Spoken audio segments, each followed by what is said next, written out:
পৃথিবীতে আগমন না করলে পৃথিবী অসম্পূর্ণ থেকে যাইত।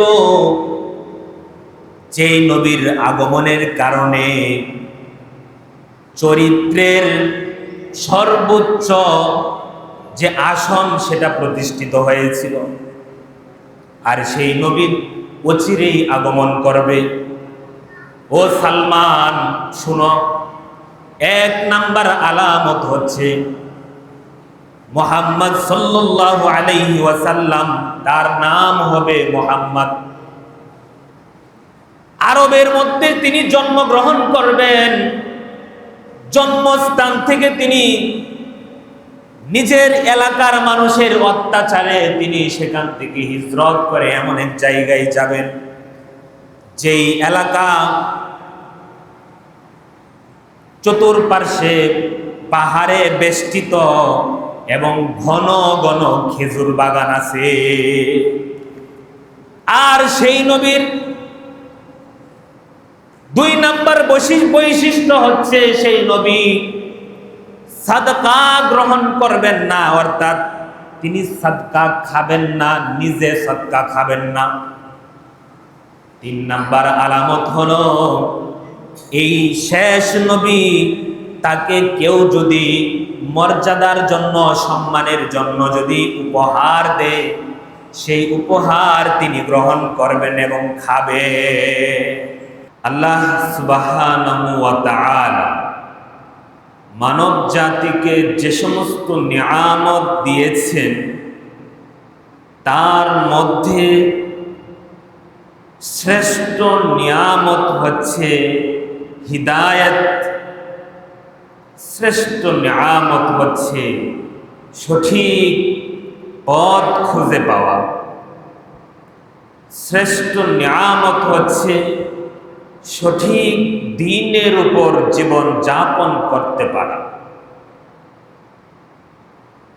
সবাইকে আল্লাহ সবকিছু দেন, কিন্তু হিদায়াত আল্লাহ শুধু তাকেই দান করেন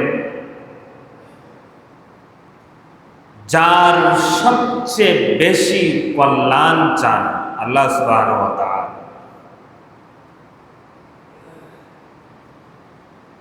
আল্লাহ পাক মানব জাতিকে অনেক কিছুই দান করেন। সেই সমস্ত দানের মধ্যে শ্রেষ্ঠতম দান হচ্ছে হিদায়াত। আল্লাহ পাক হিদায়াত কেবল তাদেরকেই দান করেন যাদের হৃদয় স্বচ্ছ, যারা ন্যায়পরায়ণ হওয়ার চেষ্টা করে। যে সমস্ত বান্দারা আদেল হয়, ন্যায়পরায়ণ থাকার চেষ্টা করে এবং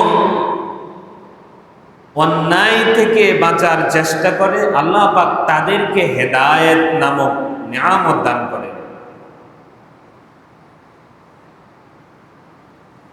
যারা অবিচার করে, যারা জুলুম করে, যারা অন্যায় কাজে লিপ্ত থাকে, যারা ন্যায়পরায়ণতা থেকে দূরে সরে যায়, যারা অবিচার করে, আল্লাহ তাদেরকে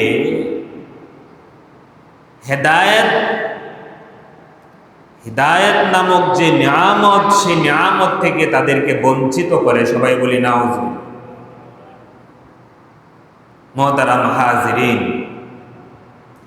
আল্লাহ পাক কুরআন হাকিমে বলেন, ইন্নাকা লা তাহদি মান আহবাবতা,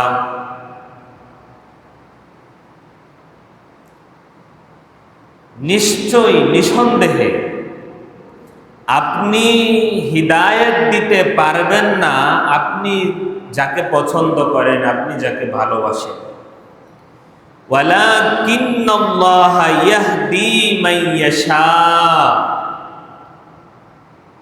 হেদায়েত কে পাওয়ার উপযুক্ত সে বিচার আল্লাহ পাকেই করেন, আল্লাহ নিজেই করেন। সুবহানাল্লাহ। হিদায়াত পাওয়ার সবচেয়ে বেশি উপযুক্ত কে, সেই বিচার আল্লাহ পাক নিজেই করেন এবং সেই হিদায়াত আল্লাহ নিজেই উপযুক্ত ব্যক্তিকে দান করেন। ওয়া হুয়া আ'লামু বিল মুহতাদিন। হেদায়েত পাওয়ার উপযুক্ত কে, এটা সবচেয়ে বেশি আল্লাহই বেশি এবং ভালো জানেন। অনেক বনি আদম নবী রাসূলদের খুব নিকটে থেকেও হিদায়াত থেকে বঞ্চিত হয়েছে। আবার অনেক বনি আদম রাসূলদের থেকে, নবীদের থেকে অনেক দূরে, কিন্তু আল্লাহ তাদেরকে হেদায়েত নামক নিয়ামত দিয়েছিলেন। বলি সুবহানাল্লাহ।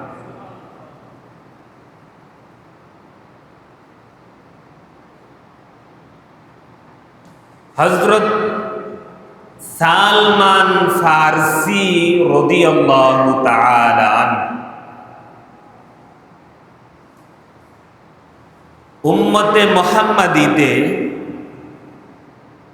উম্মতে মুহাম্মাদির সাল্লাল্লাহু আলাইহি ওয়াসাল্লাম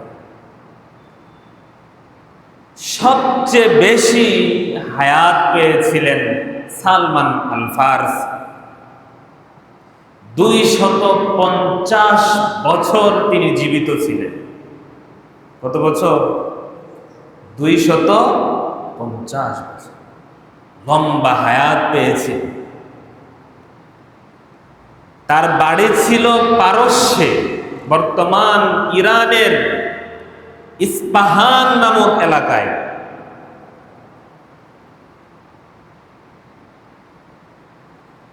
সালমান ফারসি রাদিয়াল্লাহু তাআলা আনহু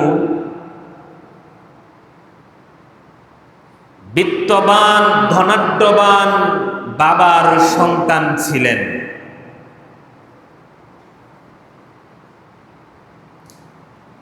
সালমান ফারসি রাদিয়াল্লাহু তাআলা আনহু বলেন, আমার আব্বা আসমানের নিচে জমিনের উপরে সবচেয়ে বেশি আমাকে মহব্বত করত। আমি সেই সন্তান ছিলাম, আদরের দুলাল। সালমান ফারসি রাদিয়াল্লাহু তাআলা আনহু কোনো ক্ষতি যেন না হয় এজন্য তার বাবা তাকে সব সময় বাড়িতে রাখত, ঘর থেকে, বাড়ি থেকে বের হওয়ার জন্য দিতেন না। একদিন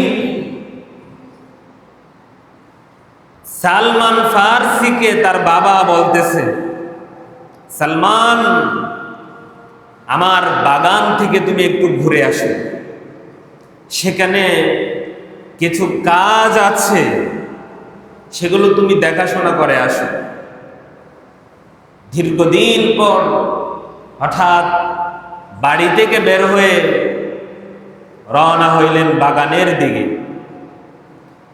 পথিমধ্যে রাস্তার পাশে দেখলেন একটা ধর্মীয় প্রতিষ্ঠান, সেখান থেকে সুন্দর একটা আওয়াজ আসছে। তিনি লক্ষ্য করলেন, গিয়ে দেখলেন এই ঘরের মধ্যে তারা কি যেন করতেছে। সেটা ছিল খ্রিস্টানদের একটা প্রেগুড়া, মন্দির। মন্দিরের মধ্যে তিনি দেখলেন খ্রিস্টানদের ধর্মীয় উপাসনালয়ে দেখলেন তারা কাতারবন্দি হয়ে সালাত আদায় করতেছে, খ্রিস্টানদের সালাত। তখন তো পৃথিবীতে মুহাম্মদ সাল্লাল্লাহু আলাইহি সাল্লাম এখনো আগমন করেন নাই, যার কারণে তখন পৃথিবীতে সত্যিকারের ধর্ম খ্রিস্টান ধর্মই ছিল। তো খ্রিস্টানরা নামাজ পড়তেছে তাদের উপাসনালয়ে, সালমান ফার্সি দেখলেন এত সুন্দর এত সুন্দর সালাত, তাদের কথা এত সুন্দর, তাদের সালাত এত সুন্দর, তাদের উপাসনালয় এত সুন্দর, নিশ্চয়ই আমাদের ধর্ম থেকে এই খ্রিস্টান ধর্ম উত্তম। এই কথা সালমান ফার্সি বলল। সালমান ফার্সির বাবার ধর্ম ছিল, তারা মজুসি ছিল, অগ্নি পূজক। পারস্যের মানুষেরা অগ্নি পূজায় লিপ্ত ছিল। অগ্নি পূজায় লিপ্ত থাকার কারণে সালমান ফার্সিও অগ্নি পূজক ছিলেন।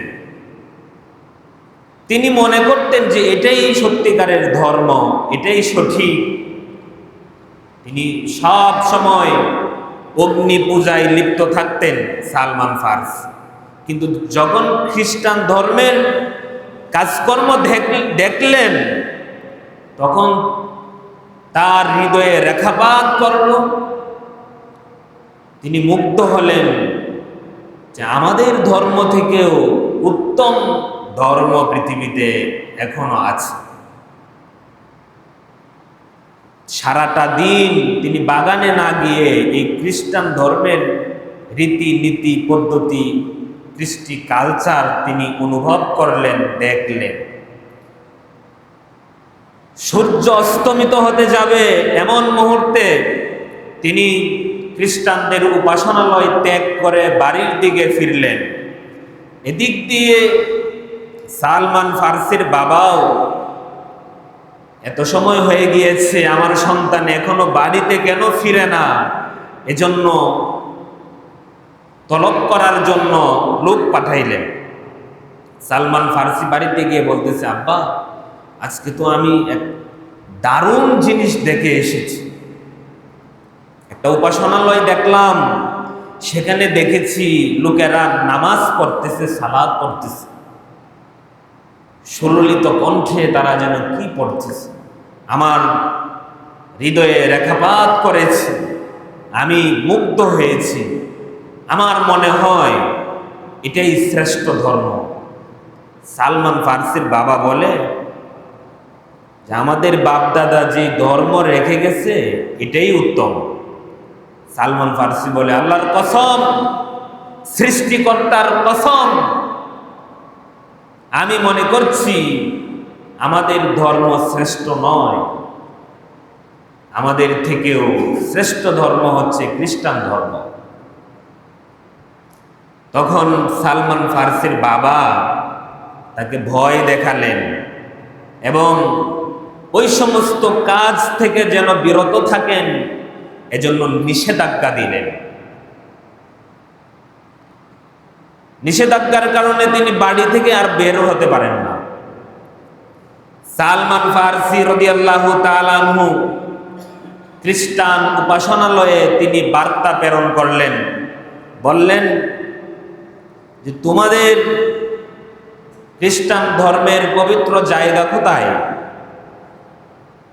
এবং সেই জায়গা থেকে যখন লোক এই এলাকায় আসবে তখন আমাকে খবর দিবা, আমিও তাদের সাথে খ্রিস্টান ধর্মের পবিত্র জায়গায় চলে যাব। এই চিঠি পেয়ে খ্রিস্টান ধর্মের উপাসনালয়ের লোকেরা অপেক্ষা করতে লাগলো যে খ্রিস্টান ধর্মের পবিত্র জায়গা শাম দেশ, সিরিয়া, সেখান থেকে বাণিজ্যিক কাফেলা কখন আসবে, আর আসলেই সেই খবর সালমান ফার্সির কাছে পৌঁছে দেবে। কিছুদিন পর তাই হলো। শাম দেশ থেকে বাণিজ্যিক কাফেলা, ব্যবসায়িক কাফেলা পারস্যে আসছে, ইস্পাহানে আসলো। ইস্পাহানে আসার পর সালমান ফার্সি এই কাফেলার সাথে তিনি শাম দেশে সিরিয়ায় চলে গেলেন। কারণ তার হৃদয়ে, তার মনে প্রাণে সত্য জানার জন্য, হক গ্রহণ করার জন্য, হিদায়াত পাওয়ার জন্য তার হৃদয় উন্মুখ হয়েছিল। তার হৃদয়ে হিদায়াতের পিপাসা ছিল, তৃষ্ণার্ত হৃদয়, যে হৃদয়ে সঠিক দিন, সঠিক হিদায়াত জায়গা নেবে। সালমান ফার্সি রাদিয়াল্লাহু তাআলা তিনি সিরিয়ায় গিয়ে লোকদেরকে বললেন, ও সিরিয়াবাসী, আপনাদের এই দেশের সবচেয়ে বড় ধর্মীয় গুরু, ধর্মীয় পণ্ডিত, ধর্মযাজক, পুরোহিত কে? সেই ব্যক্তির কাছে আমাকে নিয়ে চলেন। খ্রিস্টান ধর্মের সবচেয়ে উপযুক্ত পাদ্রীর নিকটে আমাকে নিয়ে চলেন। লোকেরা সিরিয়ার সবচেয়ে বড় উপাসনালয়ের ধর্মীয় যাজক, তখনকার পোপ, তার কাছে নিয়ে গেল। সালমান ফার্সি দরখাস্ত করলেন, আমি সুদূর পারস্য থেকে এসেছি একমাত্র হিদায়াত অনুসন্ধান করার জন্য, সঠিক ধর্ম গ্রহণ করার জন্য এবং সঠিক ধর্মের জ্ঞান, ইলম আহরণ করার জন্য। আমি আপনার কাছে থাকতে চাই, আপনার এই ধর্মীয় উপাসনালয়ে আমাকে একটু জায়গা দিবেন। ধর্মীয় পণ্ডিত সে বলল, ঠিক আছে, তুমি থাকো, আমার সান্নিধ্যে থেকে তুমি উত্তম কিছু শিখতে পারবে। সালমান ফার্সি সেই খ্রিস্টান ধর্মের ধর্মীয় উপাসনালয়ে তিনি দিন রাত অতিবাহিত করতে লাগলেন এবং আল্লাহ সুবহানাহু ওয়া তাআলার মহব্বত, ভালোবাসা তার হৃদয়ে জায়গা দিতে থাকলেন। তিনি ধ্যানে মগ্ন, জিকির, আজকার, তাসবিহ, তাহলিলে লিপ্ত।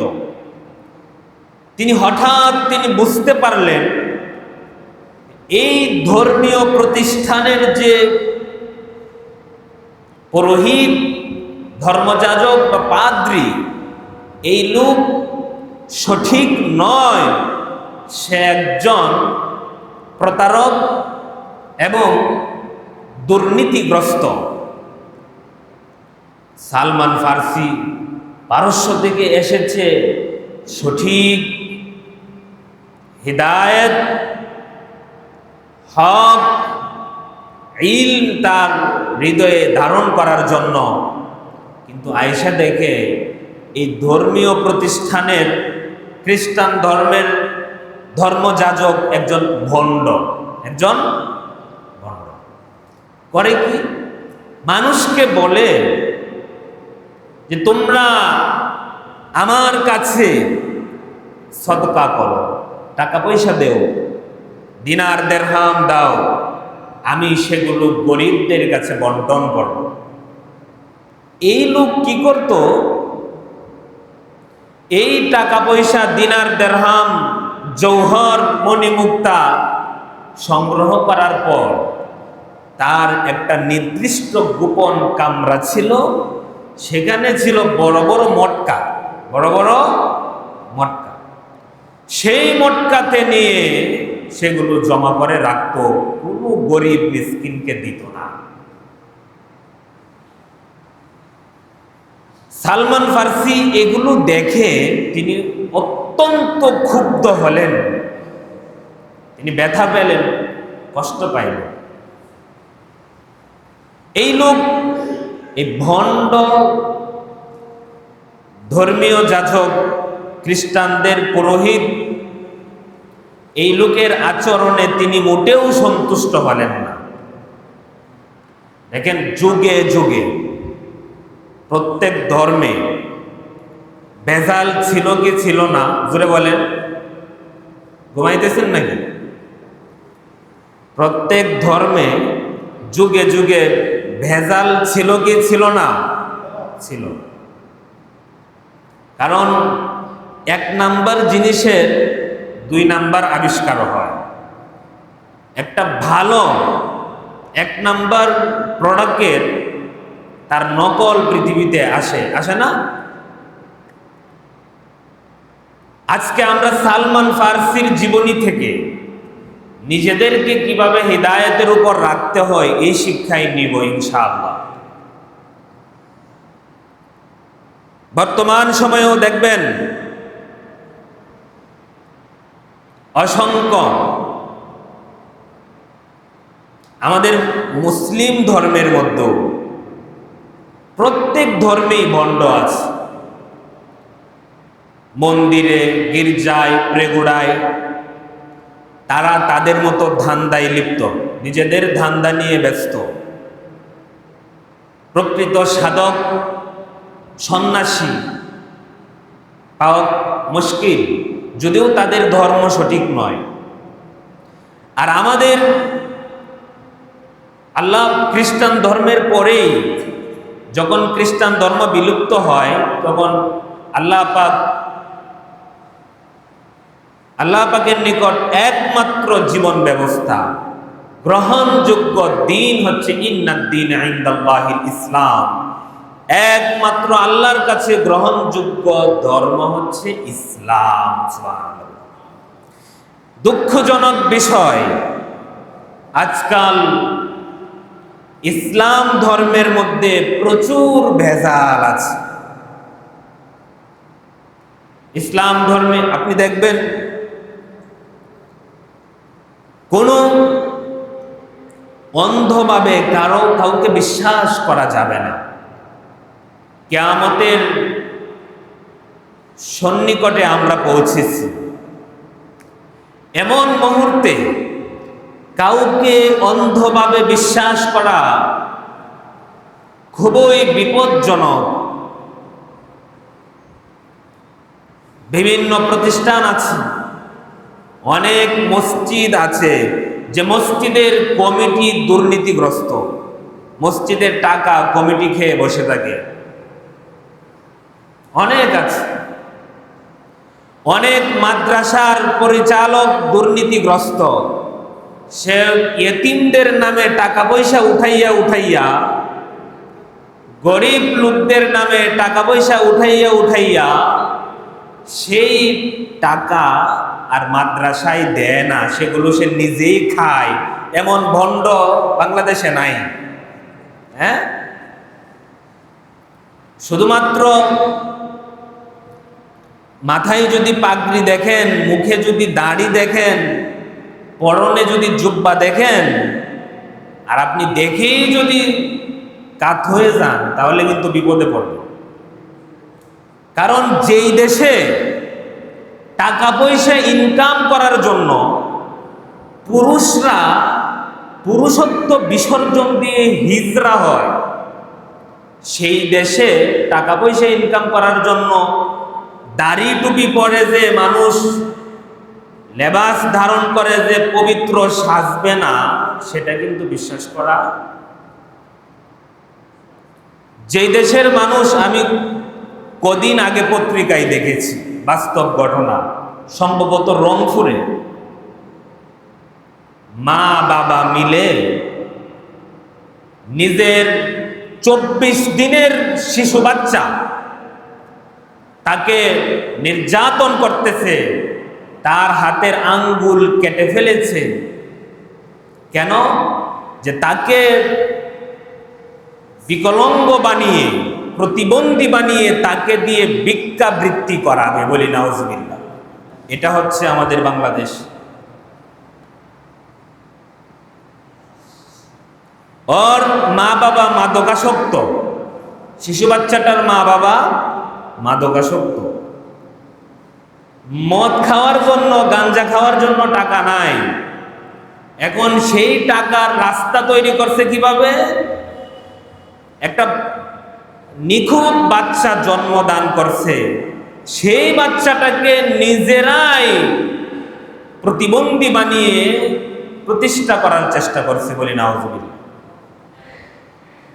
এখান থেকে আমাদের শিক্ষা নিতে হবে কি, যে দেশের মানুষ ভিক্ষাবৃত্তি করার জন্য সন্তানকে প্রতিবন্ধী বানায়, যে দেশের পুরুষরা ভিক্ষাবৃত্তি করার জন্য পুরুষত্ব বিসর্জন দিয়ে হিজরা হয়, সেই দেশে ভিক্ষা করার জন্য মানুষ দাড়ি টুপি পড়বে না, এটা তো অস্বাভাবিক কিছু নয়।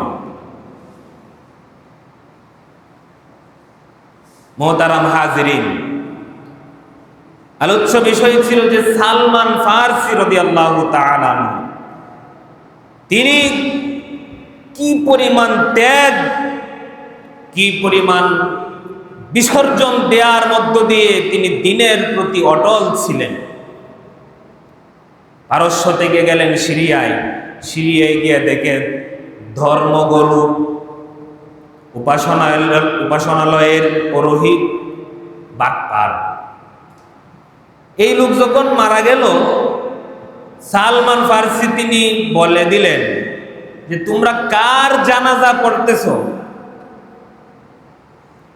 এই লোক তো খেয়ানতকারী। লোকেরা জিজ্ঞেস করলো প্রমাণ কি, দলিল কি? সালমান ফারসি বলেন আসো আসো, চলো উপাসনালয়ে ঢুকি। উপাসনালয়ে ভিতরে গিয়ে দেখে একটা গোপন কামরা, ওই কামরার মধ্যে বড় বড় মটকা আছে, মটকার মধ্যে স্বর্ণ রূপ জৌহরের দিনার দিরহামে ভরপুর। সালমান ফারসি বলে তোমাদের এই ধর্মীয় উপাসনালয়ের পণ্ডিত, সে তোমাদের থেকে গরিবদেরকে টাকা দিবে বলে বলে টাকা উঠাইয়া সে কাউকে দিত না, সেগুলো জমায়া রাখত। নাউজুবিল্লাহ। লোকেরা বলে আমরা তো এটা বুঝতে পারি না, সে যে বাটপার ছিল। তো সিরিয়ার লোকেরা এই প্রতারক ধর্মগুরুকে জানাজা না দিয়ে তাকে শুলিতে চড়াইল। মৃত অবস্থাতে শুলিতে চড়াইছে, শুলিতে চড়াইয়া পাথর নিক্ষেপ করছে, এটা তার শাস্তি। এই উপাসনালয়ের মধ্যে আরেকজন ধর্মীয় পণ্ডিত নিযুক্ত হয়েছে। সালমান ফারসি তার তত্ত্বাবধানে, তার সহবতে, তার সান্নিধ্যে সময় কাটাইতেছেন, দিন রাত অতিবাহিত হচ্ছে।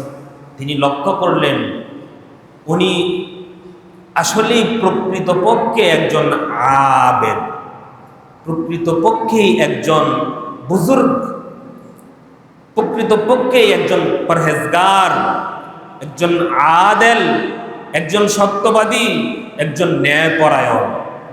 তিনি তৃপ্তি পেলেন। সালমান ফারসি তিনি তার এই ধর্ম যাজকের মাধ্যমে তিনি সন্তুষ্ট হলেন, কিন্তু বেশ কিছুদিন পর দেখলেন এই ধর্মযাজক মৃত্যুর সন্নিকটে চলে গেছে, মুমূর্ষ অবস্থায়। সালমান ফারসি বলে, ও আমার উস্তাদ, আমি তো আপনার কাছ থেকে অনেক কিছু শিখেছি। আপনি যদি পৃথিবীতে না থাকেন তাহলে আমি কার কাছে যাব, আপনি বলে যান। তখন সেই রাহেব, সেই পাদ্রী সালমান ফারসিকে বলল, হে আমার শাগরেদ, আমি দেখেছি সিরিয়ার মধ্যে বর্তমানে আর কোন খ্রিস্টানদের ভালো ধর্মযাজক, ধর্মীয় পণ্ডিত অবশিষ্ট নাই। বরং তুমি আমার মৃত্যুর পরে তুমি চলে যাবা ইরাকের আল মৌসেল নামক একটি শহর আছে, সেই শহরে। ইরাকের বাগদাদের পরেই সবচেয়ে বড় শহর হচ্ছে আল মৌসেল। সালমান ফার্সি তার উস্তাদের ইন্তেকালের পরে তিনি ইরাকের মৌসেল নগরীতে চলে গেলেন। সেখানে গিয়ে তার উস্তাদদের দেখানো ঠিকানা মতো পৌঁছে তিনি খ্রিস্টানদের বড় বুজুর্গ ব্যক্তিকে খুঁজে পাইলেন। সালমান ফার্সি বলতেছেন, আমাকে সিরিয়ার অমুক ধর্মীয় উপাসনালয়ের পণ্ডিত তিনি আমাকে আপনার কাছে হস্তান্তর করেছে, আপনার কাছে পাঠাইছে, আপনার কাছে মুরিদ হওয়ার জন্য, আমাকে কবুল করেন। ইরাকের মৌসেল নগরীর ওই ধর্মযাজক সালমান ফার্সিকে কবুল করেছেন, থাকা খাওয়ার জায়গা দিলেন। সালমান ফার্সিও লক্ষ্য করলেন যে আমার আগের উস্তাদের মতো এই উস্তাদও অত্যন্ত সৎ, ধার্মিক, বুজুর্গ। কিন্তু কিছুদিন পর দেখলেন এই মৌসেল নগরীর ধর্মীয় যাজক মুমূর্ষ অবস্থায় পৃথিবী থেকে বিদায় নিবে এমন অবস্থা। সালমান ফার্সি তাকে জিজ্ঞাসা করতেছেন, আপনার ইন্তেকালের পরে আমি কার কাছে যাব? তার উস্তাদ, মৌসেল নগরীর উস্তাদ বলতেছে যে তুমি ইরাকের মধ্যে আর তুমি খ্রিস্টানদের ভালো কোনো ধর্মযাজক, ধর্মীয় গুরু তুমি খুঁজে পাবা না, বরং বাইজেন্টাইন সাম্রাজ্যের নাসবিন নামক একটা শহর আছে, ওই শহরে তুমি চলে যাও। সেখানে গিয়ে এই ঠিকানা মতো তুমি পৌঁছে তার কাছে আমার কথা বলবা, তারপর সেখানে তুমি থেকে যাবা।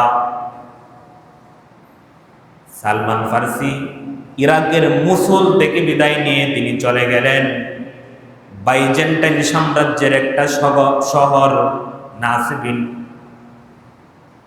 সেখানে গিয়ে তিনি বললেন যে ইরাকের অমুক বুজুর্গ ব্যক্তি আমাকে আপনার কাছে পাঠিয়েছে, আপনি যেন আমাকে মুরিদ করেন, আমাকে যেন আপনি শিক্ষা দেন। সে বলল, ঠিক আছে, তুমি এখানে থাকো। সেখানে থাকলো। সেখানের ধর্মীয় পণ্ডিত মারা যাবে এর আগেই সালমান ফার্সি তিনি জিজ্ঞেস করেছিলেন, আপনার ইন্তেকালের পর আমি কার কাছে যাব? তিনি বললেন, এই বাইজেন্টাইন সাম্রাজ্যের ভিতরে আরেকটা নগরী আছে, আমরিয়া নগরী। এই নগরীতে তুমি গিয়ে দেখবা অমুক জায়গায় একজন ধর্মীয় পণ্ডিত আছে, তুমি তার কাছে গিয়ে মুরিদ হইবা। এখান থেকে চিন্তা করে দেখুন যে সালমান ফার্সি বিত্তবান, ধনাঢ্যবান ব্যক্তির সন্তান, ধনীর দুলা, পারস্য থেকে সিরিয়া, সিরিয়া থেকে ইরাক, ইরাক থেকে বাইজেন্টাইন সাম্রাজ্য, যেটা বর্তমানে আমরা টার্কি বলি, তুর্কি, সেখানে তিনি পৌঁছেছে। কিন্তু ক্ষান্ত হচ্ছে না, তিনি থামতেছেন না। তিনি এই কথা বলতেছেন না, আমার অনেক কিছু শিখা হয়ে গেছে, আর যেতে হবে না, যথেষ্ট হয়েছে, কিছুই বলেন না। আজকাল মুসলমানরা 2 অক্ষর 3 অক্ষর পড়াশোনা করে, ধর্মীয় জ্ঞান আহরণ করে, নিজেদেরকে মনে করে বিশাল আবেদ, বুজুর্গ, অনেক কিছু ভাবে। আমাদের শিক্ষা নেওয়া উচিত সালমান ফার্সি থেকে। আজকের মতো কোনো স্বাভাবিক যাতায়াত ব্যবস্থা ছিল না তখন, অত্যন্ত কণ্টকাকীর্ণ দুর্গম পথ ছিল তখন। কখনো কখনো পাথুরি পাহাড়ি জমিন অতিক্রম করে করে যেত, কখনো হেঁটে হেঁটে যাইতো, কখনো ঘোড়াই করে, কখনো কখনো কখনো উঠে চড়ে। সালমান ফার্সি থামে না, তার নেশা আমার হেদায়েত অর্জনের সর্বোচ্চ জায়গায় পৌঁছাতে হবে বলি সুবহানাল্লাহ। বর্তমান তাহলে সালমান ফার্সি কোন পর্যন্ত গিয়েছে? বাইজেন্টাইন সাম্রাজ্যের 300 খ্রিস্টাব্দের পরে প্রতিষ্ঠিত হয়েছিল বাইজেন্টাইন সাম্রাজ্য, সেই জায়গায় তিনি গেলেন, যেটাকে পূর্ব রোমান সাম্রাজ্য বলা হয়। সেই জায়গায় সালমান ফার্সি পৌঁছেছেন। সেখানে গিয়ে তিনি সেখানকার সবচেয়ে বড় ধর্মীয় গুরু, সেখানকার সবচেয়ে বড় বুজুর্গ ব্যক্তির কাছে তিনি তার সান্নিধ্যে জীবন কাটাইতেছেন। সেখানে গিয়ে তিনি চিন্তা করলেন, এতদিন পর্যন্ত শুধুমাত্র শিখেছি, অর্জন দিনার দেরহাম কিছুই করি নাই, এখানে এসে কিছু কাজ কাম করে কিছু উপার্জন করি। আমরিয়ায় গিয়ে তিনি কিছু উপার্জনও করলেন, কিছু ভেড়া দুম্বা আর একটা গাভী তিনি লালন পালন করেন, আর আমরিয়ার সবচেয়ে বড় ধর্মীয় গুরু তার কাছ থেকে সহবত নিচ্ছেন। আমরিয়ার পাদ্রী যখন ইন্তেকাল করবে, তখন এর আগেই সালমান ফার্সি জিজ্ঞেস করেছিলেন, আপনার পরে আমি কোথায় যাব? আপনি যখন থাকবেন না, তখন আমি কার কাছে গিয়ে মুরিদ হব বলেন? আমরিয়ার পাদ্রী তিনি বলেন, সালমান, দুঃখজনক বিষয় হচ্ছে গোটা বাইজেন্টাইন সাম্রাজ্যের ভিতরে এবং কোথাও খ্রিস্টান ধর্ম আর আগের মতো অবিকৃত অবস্থায় নেই। এই ধর্মের মধ্যে বিকৃতি চলে আসছে। আমার পরে তোমাকে কার কাছে পাঠাবো? মাটির উপরে আর কোনো খ্রিস্টানদের বুজুর্গ ব্যক্তি আর নাই। তবে হতাশ হওয়ার কিছু নাই, তুমি হতে পারো সেই সৌভাগ্যবানদের একজন যারা ইমামুল মুরসালিন খাতামুন নবিয়্যিন তার উম্মত হওয়ার সৌভাগ্য অর্জন করবে। আওয়াজ দিয়ে বলি সুবহানাল্লাহ।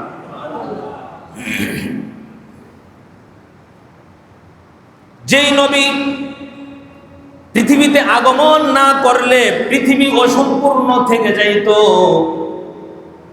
যেই নবীর আগমনের কারণে চরিত্রের সর্বোচ্চ যে আসন সেটা প্রতিষ্ঠিত হয়েছিল, আর সেই নবীর অচিরেই আগমন করবে। ও সালমান শুনো, 1 নাম্বার আলামত হচ্ছে মুহাম্মদ সাল্লাল্লাহু আলাইহি ওয়াসাল্লাম, তার নাম হবে মুহাম্মদ। আরবের মধ্যে তিনি জন্মগ্রহণ করবেন। জন্মস্থান থেকে তিনি নিজের এলাকার মানুষের অত্যাচারে তিনি সেখান থেকে হিজরত করে এমন এক জায়গায় যাবেন, যেই এলাকা চতুর্পার্শ্বে পাহাড়ে বেষ্টিত এবং ঘন ঘন খেজুর বাগান আছে। আর সেই নবীর 2 নাম্বার বৈশিষ্ট্য হচ্ছে সেই নবী সাদকা গ্রহণ করবেন না, অর্থাৎ তিনি সাদকা খাবেন না, নিজে সাদকা খাবেন না। 3 নাম্বার আলামত হলো এই শেষ নবী, তাকে কেউ যদি মর্যাদার জন্য সম্মানের জন্য যদি উপহার দেয়, সেই উপহার তিনি গ্রহণ করবেন এবং খাবে।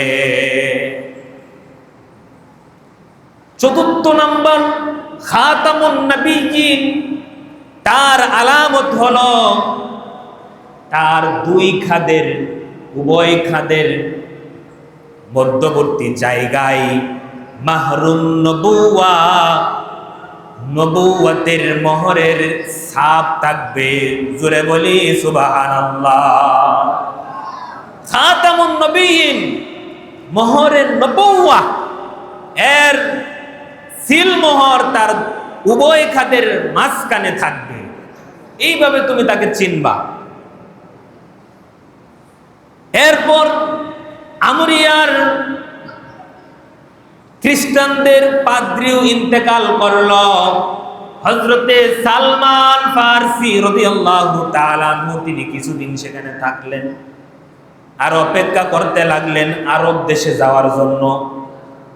সেই তখন বাইজেন্টাইন সাম্রাজ্যের আমরিয়া, বর্তমান তুরস্ক, সেখান থেকে তিনি যাবেন কোথায়? আরব দেশে। অপেক্ষা করতেছেন যে কোনো আরব দেশ থেকে কোনো কাফেলা পাই কিনা, বাণিজ্যিক কাফেলা তাদের সাথে দেখা হলেই তাদের সাথে আমি রওনা হইব। একা একা তো যাওয়া তখন মুশকিল। তিনি দেখলেন, সাক্ষাৎ পাইলেন বনু কাল গোত্রের এক বাণিজ্যিক কাফেলা আরব দেশে। গিয়ে বলতেছেন, ও বনু কাল গোত্রের বাণিজ্যিক কাফেলা, তোমাদের সঙ্গে আরবে আমাকে নিয়ে চলো। শুধুমাত্র আমাকে তুমি এমনি এমনি নিবা এরকম না, আমি তোমাকে বিনিময় দিব, শুধুমাত্র জায়গা মতো আমাকে একটু পৌঁছে দেব। বিনিময় হলো আমি অনেক কষ্ট করে পরিশ্রম করে এই এলাকাতে আমি কিছু ভেড়া দুম্বার মালিক হয়েছে, একটা গাভীর মালিক হয়েছে, এগুলো তোমাদেরকে আমি উপহার দিয়ে দিব, বিনিময়ে আমাকে শুধু আরবে তুমি নিয়ে যাও। উদ্দেশ্য কি? শেষ নবীর সান্নিধ্য পাওয়া। সুবহানাল্লাহ। যেন তার হৃদয় উন্মুখ হয়ে আছে শেষ নবীর মুলাকাতের জন্য। কারণ এতদিন তিনি খ্রিস্টান ধর্মের যাজকদের সাথে, খ্রিস্টান ধর্মের পণ্ডিতদের সাথে ছিলেন, কিন্তু খ্রিস্টানদের নবী হযরত ঈসা আলাইহিস সালামের সাক্ষাৎ পান নাই। কিন্তু তিনি এখন খবর পেয়েছেন শেষ নবীর সাক্ষাৎ পাওয়ার, যে অচিরেই শেষ নবী আরব দেশে আগমন করবে। এই লোক তিনি কোনোভাবে আর সামলাইতে পারতেছেন না। সুবহানাল্লাহ। বনু কাল গোত্র বলে, ঠিক আছে চলো। বনু কাল গোত্রের সাথে রওনা হয়েছে। এই বনু কাল গোত্র কি করলো? হযরত সালমান ফারসিকে ওয়াদি আল কুরা নামক জায়গায় নিয়ে তার উপর নির্যাতন করতে শুরু করলো, অত্যাচার করতেছে। এক পর্যায়ে তাকে গোলাম দাস ঘোষণা দিয়ে তাকে বিক্রি করে দিয়েছে। আরে ধনির দুলাল পারস্য থেকে আসছে হেদায়েত পাওয়ার জন্য, সিরিয়ায় গেল, ইরাকে গেল, তুরস্কে গেল, সেখান থেকে শেষ নবীর সোহবত চায়, আর একটু পথ দেখাইয়া দিবে, বিনিময়ে গরু ছাগল সব দিল। এরপর ওয়াদি আল কুরা নামক জায়গায় নিয়ে তাকে দাস বানায় বিক্রি করে দিছে। কিন্তু তিনি থামলেন না, নৈরাশ হইলেন না। তিনি দাস হয়ে বিক্রি হয়ে যাওয়ার পর সেই জায়গায় একটা খেজুর বাগানে তিনি কাজ করতে লাগলেন, আর মনে মনে চিন্তা করতেছেন, আমার উস্তাদ তো এই এই আলামত বলছে, কিছু কিছু তো দেখা যায় এই জায়গার সাথে ওই আলামতের মিল, কিন্তু না, পুরাটা মিলতেছে না। কিছুদিন পর মনিবের কাছে ইয়াসরিব থেকে ইহুদিদের একটা গোত্র বনু কুরাইজা, ওই গোত্রের একটা লোক তার মনিবের চাচাতো ভাই হয়। চাচাতো ভাইয়ের কাছে আসতে দেখা করতে আইসা সালমান ফার্সিকে তার পছন্দ হইল। চাচাতো ভাইকে বলতেছে, আমি তোমাকে উত্তম দিনার দেরহাম দিচ্ছি পর্যাপ্ত পরিমাণ, সালমান ফার্সিকে আমার হাতে উঠাইয়া দাও। ওয়াদি আল কুরা থেকে তিনি চলে গেলেন কোথায়? ইয়াসরিবে।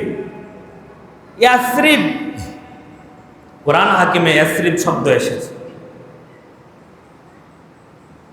আমরা এই ইয়াসরিবকে আমাদের নবী সাল্লাল্লাহু আলাইহি সাল্লাম নাম দিয়েছে মদিনা আল মুনাওয়ারা, সুবহানাল্লাহ বলি।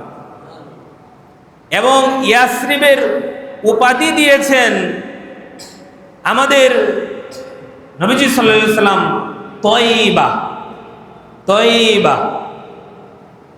অত্যন্ত সুন্দর নাম দিয়েছিলেন, কিন্তু ইয়াসরিব নামটা ছিল কুলক্ষণের দিকে নির্দেশ করে এমন একটা নাম। আমরা আমাদের দেশে একটা গজল শুনি না সবসময়, ইয়াসরিব নামে তুমি ছিলে কুলক্ষণের দেশ, বড়ই মারাত্মক ছিল তোমার পরিবেশ। ইয়াসরিব নামের তুমি ছিলে কুলক্ষণের দেশ, বড়ই মারাত্মক ছিল তোমার পরিবেশ। আরে নবীর ছোঁয়া লেগে তুমি সোনার মদিনা, শুনছেন না গান? এই যে সোনার মদিনা কিভাবে হয়েছে? মুহাম্মদুর রাসূলুল্লাহ সাল্লাল্লাহু আলাইহি সাল্লামের কদম পড়ার মাধ্যমে। সুবহানাল্লাহ বলি, আওয়াজ দিয়ে বলি। এর আগে কি ছিল? ইয়াসরিব। সালমান ফার্সি গেছে কোথায়? ইয়াসরিবে। তো ইয়াসরিবে গিয়ে দেখে, কিরে আমার উস্তাদে যে আলামত বলছে যে পাহাড়ে বেষ্টিত একটা জনপদ, আর সেখানে ঘন খেজুর বাগান, ঘন খেজুর বাগান। তিনি একটু আনন্দিত হলেন যে এটাই হয়তো সেই জায়গা, যে জায়গার কথা আমার উস্তাদ বলেছে। আল্লাহ পাকের কত সুন্দর পথ নির্দেশনা। আল্লাহ তাকে পরীক্ষাও নিলেন, আবার জায়গা মতো পৌঁছেও দিলেন। অনেক লম্বা ঘটনা, সময় শেষ, আমি সংক্ষিপ্ত করে দিচ্ছি। হঠাৎ একদিন তিনি ইয়াসরিবের খেজুর বাগানে কাজ করতেছেন। তো এক লোক আইসা তার মনিবের কাছে খবর পৌঁছাইতেছে, কুবা নামক জায়গায় একজন লোক আসছে, সে নিজেকে দাবি করতেছে শেষ নবী। সুবহানাল্লাহ বলি। তো এই কথা শুনে সালমান ফার্সি ছিল খেজুরের কাছে, সেখানে কাজ করতেছে। তো তিনি বলেন, সালমান ফার্সি রাদিয়াল্লাহু তাআলা আনহু বলেন, হযরত ইবনে আব্বাস বর্ণনা করেন যে সালমান ফার্সি বলে যে এই কথা শুনে আমি গাছ থেকে পড়ে যাব এমন একটা উপক্রম হয়েছে। সুবহানাল্লাহ, আনন্দে। তা আমি দ্রুত গাছ থেকে নেমে পড়লাম। এরপর মনিব বললে, তোমার কি হয়েছে? এই খবর শুনে তুমি এত ছটফট করতেছো কেন? কিন্তু সালমান ফার্সি তো তিনি জানেন, তিনি অপেক্ষায় আছেন। এরপর হুজুর আকরাম সাল্লাল্লাহু আলাইহি সাল্লাম যখন মদিনায় প্রবেশ করলেন, মদিনায় প্রবেশ করার পর তিনি নবীজিকে দেখেই মোটামুটি বুঝতে পারলেন, আশা করা যায়। সুবহানাল্লাহ। তারপর পরীক্ষা করার জন্য সালমান ফার্সির হাতে কিছু মুদ্রা ছিল, এই মুদ্রাগুলো সাথে নিয়ে গেল এবং সাথে খেজুর ছিল। মুহাম্মদ সাল্লাল্লাহু আলাইহি সাল্লামের হাতে সালমান ফার্সি খেজুরগুলো উঠাইয়া দিলেন আর বললেন, এটা সদকা করলাম, সদকা আপনার জন্য।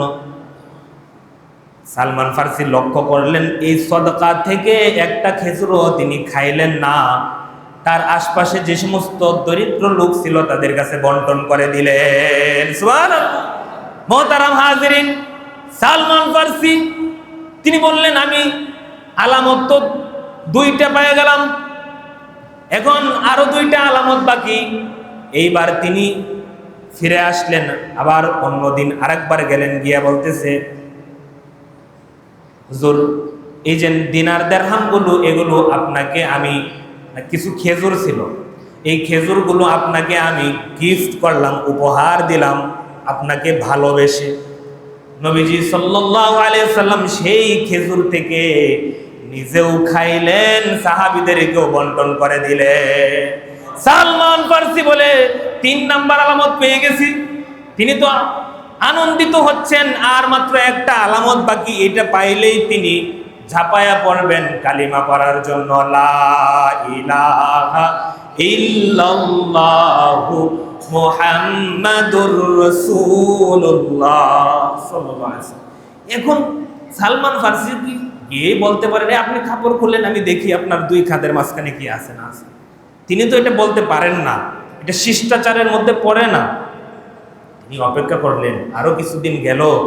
একদিন এক সাহাবী ইন্তেকাল করলেন, তার জানাজার জন্য জানাজার পিছে পিছে নবীজি অতিক্রম করলেন। সালমান ফারসি নবীজির পিছে পিছে গেলেন। উদ্দেশ্য কি?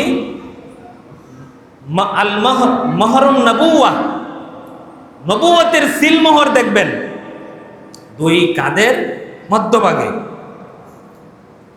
হুজুর আকরাম সাল্লাল্লাহু আলাইহি ওয়াসাল্লাম এই দিন 2টা কাপড় পরছে, একটা হচ্ছে চাদর আর একটা হচ্ছে লুঙ্গি। তো এই চাদরগুলো সাধারণত এভাবে ফেলে রাখা হয়। তো এই সালমান ফারসি যে নবীজিকে অনুসরণ করতেছে, হুজুর আকরাম সাল্লাল্লাহু আলাইহি ওয়াসাল্লাম এটা বুঝতে পারলেন, আর আল্লাহ পাকই তাকে জানিয়ে দিয়েছেন। হুজুর আকরাম সাল্লাল্লাহু আলাইহি ওয়াসাল্লাম সালমান ফারসির পিছনের অনুসরণ লক্ষ্য করে তিনি নিজ থেকেই এই চাদরটা এভাবে একটু নিচে ফেলে দিলেন। আওয়াজ দিয়ে বলি সুবহানাল্লাহ। সালমান ফারসি লক্ষ্য করলেন 2 কাঁধের মধ্যখানে নবুয়তের সিলমোহর ঝলমল ঝলমল করতেছে। তিনি খুশিতে আনন্দে আত্মহারা হয়ে নবীকে জড়িয়ে ধরলেন। সুবহানাল্লাহ। অন্যান্য সাহাবায়ে কেরাম সাথে যারা ছিলেন তারা আশ্চর্য হলেন, তারা তাকে সরিয়ে দিতে চাইলো, কিন্তু নবীজি বললেন তাকে সরায়ও না, তার বিষয়টা আমি জানি। সুবহানাল্লাহ। সবগুলো আলামত পেয়ে তখন তিনি কালিমা পড়ে মুসলমান হয়ে গেলেন। কিন্তু সালমান ফারসি তো আর স্বাধীন না, তিনি হচ্ছে গোলাম। তিনি কি গোলাম, তাকে নির্যাতন করে বিক্রি করে দিচ্ছে। এদিক দিয়ে উহুদের যুদ্ধ হচ্ছে, বদরের যুদ্ধ হচ্ছে, অনেক সাহাবী শাহাদাতের শরাব পান করে জান্নাতের মধ্যে যাচ্ছে, কিন্তু সালমান ফারসি তো গোলাম হওয়ার কারণে তিনি আর বের হতে পারেন না, যেতেও পারেন না। মনের মধ্যে ব্যথা যন্ত্রণা, আবার আফসোস, বয়স তো অনেক হয়ে গেছে। বলছিলাম না, এই মুহাম্মদ সাল্লাল্লাহু আলাইহি সাল্লামের উম্মতের মধ্যে সবচেয়ে বেশি হায়াত পেয়েছে সালমান ফারসি। সুবহানাল্লাহ। তিনি 250 বছর জীবিত ছিলেন। এই সালমান ফারসি রাদিয়াল্লাহু তাআলা আনহুর মনের ব্যথা নবীজি বুঝতে পারলেন। নবীজি একদিন বললেন, সালমান, তুমি তোমার মালিকের সাথে চুক্তি করো, তিনি কি চায়, তার চাহিদা কি, সেটা আমাকে এসে বলো এবং তুমি মুক্তি লাভ করো। সালমান ফারসি আয়েশা বলে, হুজুর, আমার মনিবে বলে যে 300 খেজুরের চারা রোপণ করতে হবে, আর সেই চারাগুলোর গোড়ায় ততদিন পর্যন্ত পানি ঢালতে হবে যতদিন খেজুর গাছে না আসে। 2 নাম্বার শর্ত হচ্ছে 40 উকিয়া দিতে হবে, 40 উকিয়া স্বর্ণ। নবীজি বললেন, ঠিক আছে ও সাহাবীরা, তোমাদের দুস্থ বন্ধু সালমানকে সাহায্য করো। কোন সাহাবী, আনসারী সাহাবী, তাকে 30টা খেজুরের চারা দিলেন, কেউ 40টা দিলেন, কেউ 10টা দিলেন, এভাবে 300 চারা হয়ে গেল। এগুলো সালমান ফারসি বলে যে নবী আমি চারাগুলো রোপণ করতে গেলাম, নবীও আমার সাথে গেলেন এবং নবীজি নিজের হাতে রোপণ করছেন। সুবহানাল্লাহ। বলে 1 বছর যাইতে না যাইতে সেই চারায় খেজুর চলে আসছে। এইবার নবীজি বলতেছে, সালমান, তোমার 2 নম্বর শর্ত পূরণ করো, তাকে স্বর্ণের যে 40 উকিয়া দেওয়ার কথা ছিল সেটা তুমি পরিশোধ করো। সালমান বলে, হুজুর, আমি কোথায় থেকে দেব, আমি তো গোলাম। নবীজি বলেন, ওই যুদ্ধে গনিমতের মাল হিসাবে একটা ডিমের পরিমাণ স্বর্ণ আমি পেয়েছি, এটা তোমাকে দিলাম হাদিয়া, তুমি এটা নিয়ে তাকে দিয়ে দাও। সালমান বলে, হুজুর এটা দিয়ে কি আর 40 উকিয়া হবে? হুজুর বলে, এটার হওয়ানোর মালিক তো তুমি না, আল্লাহ সুবহানাহু ওয়া তাআলা। ঠিক ওই সেই স্বর্ণের টুকরাটা ওজন করে দেখে বরাবর 40 উকিয়া হয়ে গেছে। সালমান রাদিয়াল্লাহু তাআলা আনহু আজাদ হয়ে গেলেন, স্বাধীন হয়ে গেলেন।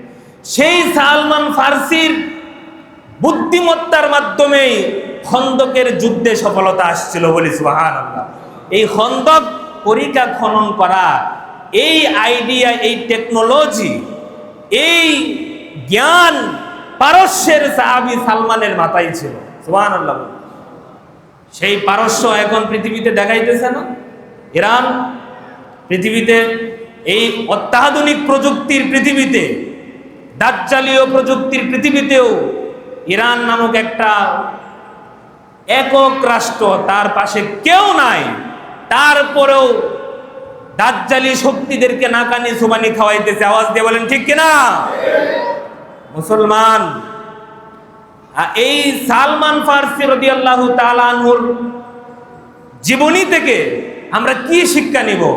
ত্যাগ, হিজরত এবং দ্বীনের জন্য একের পর এক চেষ্টা, হেদায়েত পাওয়ার জন্য চেষ্টা চালিয়েই যেতে হবে। কারণ তিনি প্রথমেই এক বাটপারের পালায় গিয়ে পড়ছে, ঠিক না বেঠিক? যেই বাটপার ধর্মের নামে, ধর্মীয় উপাসনালয়ের নামে দান সদকা আহরণ করে, বলে যে এটি গরিব দুঃখীকে দিবে, পরে সে নিজেই খায়, জোরে বলি নাউজুবিল্লাহ। কিন্তু তিনি যদি চিন্তা করতেন এই ধর্ম ভালো না, এই বাটপার, এগুলো সব খারাপ, এগুলো সব নষ্ট, আমি আমার ধনাঢ্যবান বাবার কাছে আমি চলে যাই, তাহলে কি তিনি মুহাম্মদ সাল্লাল্লাহু আলাইহি ওয়াসাল্লাম উম্মত হইতে পারতেন? এজন্য মুহতারাম হাজিরিন, বর্তমান সময়ে 1 নাম্বারের 2 নাম্বার থাকবে, আসলের নকল থাকবে। জায়গায় জায়গায় নকল, বাটপার, সিটার ভরে গেছে। বলেছিলাম না, এই দেশের মানুষ টাকা উপার্জনের জন্য, এদেশের পুরুষরা তারা পুরুষত্ব বিসর্জন দিয়ে তারা হিজরা হয়, যাতে করে ভিক্ষাবৃত্তি করে চলতে পারে। এদেশের মানুষ পয়সা উপার্জন করার জন্য নিজের সন্তানকে প্রতিবন্ধী বানায় ভিক্ষা করার জন্য। সেই দেশে দাড়ি টুপি পরে বাটপার তৈরি হবে না, হবে কোথায়? জোরে বলেন ঠিক না বেঠিক? এরপরে ইসলামকে দুইছেন না, বলবেন ইসলাম ভালো না, ইসলাম খারাপ, এই খারাপ, সেই খারাপ। ব্যক্তি খারাপ, ইসলাম খারাপ নয়। পৃথিবীতে শ্রেষ্ঠ ধর্ম হচ্ছে ইসলাম, ঠিক না বেঠিক? আল্লাহ পাক আমাদেরকে দ্বীনের উপর চলার তৌফিক দান করুক, সবাই বলি আমিন।